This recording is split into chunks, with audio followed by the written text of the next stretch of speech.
Hey friends, welcome back to the channel. In today's video, we're going to come up with a solution for our leaking oil drain plug. There you go. There's our oil just from last night leaking down, and there's our culprit. There's our plug. You can see it's ready to drip again. This is a 2006 F-150, 150,000 miles. It's had a lot of oil changes. What's the problem with that? Well, the plug no longer wants to do its job. This thing just keeps leaking no matter how much I torque it down, clean it up, whatever. And one solution I was thinking is we could put on a thread sealer, but still with an old truck like this, I want to be changing the oil every 3,000 miles or so. If I'm going to do that, that means I got to keep taking that plug out, putting that plug back in. Doesn't sound like the right choice to me. So what we're going to do is come up with this solution right here by Votex. So we're going to put in this system right here. We're going to put in this plug. Even came with appears to be aluminum washer here.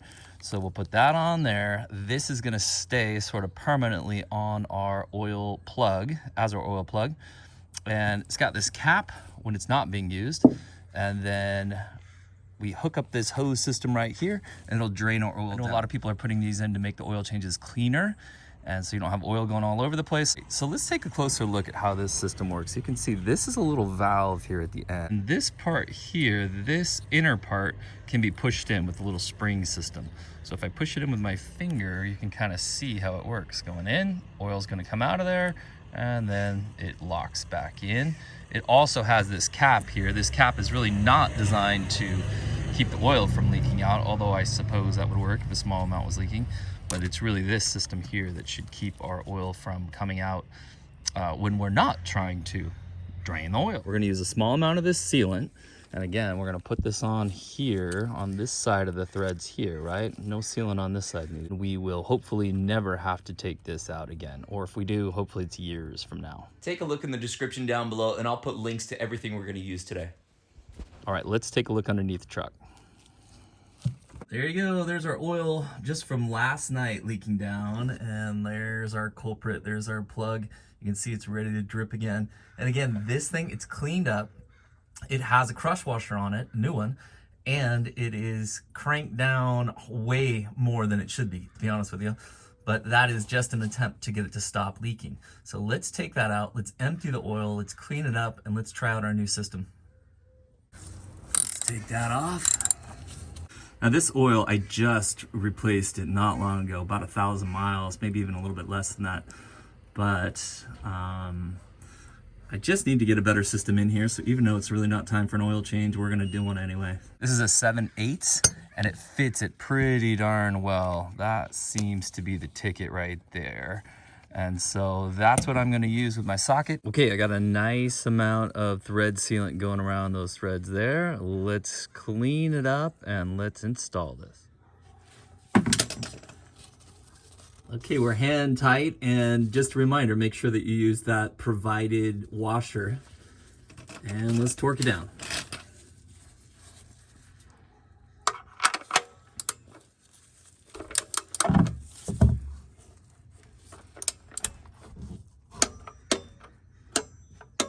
That looks great. Let's put our cap on. And turn it hand tight, and then I am gonna grab channel locks.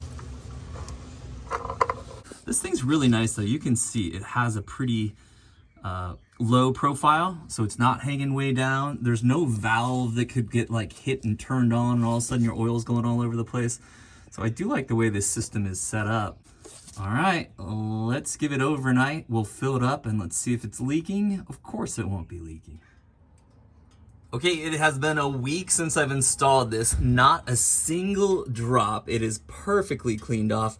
By the way, if you were wondering, I did not put any oil in overnight just to let that sealant seal as well as it could. And this system is working perfect. And check it out, my friends, check it out. I'm in the driveway and not a spill in sight. Yay, our solution is working.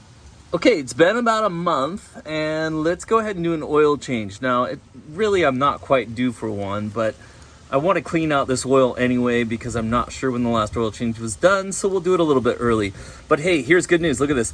I don't see any signs of leaks, so our system has worked here. That is fantastic. I think the thread sealer had a lot to do with it. But don't forget, this thing was leaking on a regular basis and we're having to crank way down on this plug to get it to stop leaking. So now that the plug is set there, I'll never have to do that again. All we're gonna do is just take this original cap off right now. All right, let's get our channel locks. There we go, like cracked pretty easily. We'll take this piece off. The rest of our unit stays on. And you can see too, this cap is dry, which is great. That means that this seal in here is working correctly. And then all we're gonna do is get our tube piece right here. I did not cut it. This comes angled, which I thought I was gonna straighten it out. Let's see how it works. So we'll connect that, let's see. Connect it right onto there. Bear with me, I am videoing myself as I do this, so if I can do this with one hand, you can do it with two. And I just gently put it on there. You can kind of see, so again, the curling up, it does kind of do it. Now what I can do is actually just put it right into my hole that I'm gonna drain this into. All right, let's try that. Oh, look at that. Talk about no mess. I mean, are you kidding me right now? So I'm gonna have it go straight into there, and then let's crank it down a little bit, and as I put this on more, we'll see more and more oil coming out. There you go. So that looks like it's working perfectly well. Take off the cap and that will allow some air to come in, and again, it'll drain faster. So there you go, our oil is done draining out, and like I said, this has got to be the easiest, cleanest oil change ever. During those 5 minutes, if you wanted to, it'd be a perfect time to go change the oil filter or do something else for about 5 minutes. Now we'll simply remove this piece here. That is nice and clean. We'll put our cap back on here. And turn it hand tight, and then I am gonna grab channel locks and just kind of crank it down once or so. Let's see. Give it a nice firm tug there. So my advice is, some people were saying to cut this thing a little bit shorter here because it's kind of bent. Actually, the bend is no problem. It almost kind of helps you. So that bend, I was able to get it into the hole here and sort of leave it alone and have it drain in. If I was really trying hard, I would say I could do it easily without even spilling anything on the outside. But don't cut this any shorter. It works perfect as it is. It comes with a little crease in it right here. Don't worry, after you use it once or twice, that kind of self-corrects. Hey friends, if this video helped you out, please give it a thumbs up, subscribe to the channel, and we'll see you next time.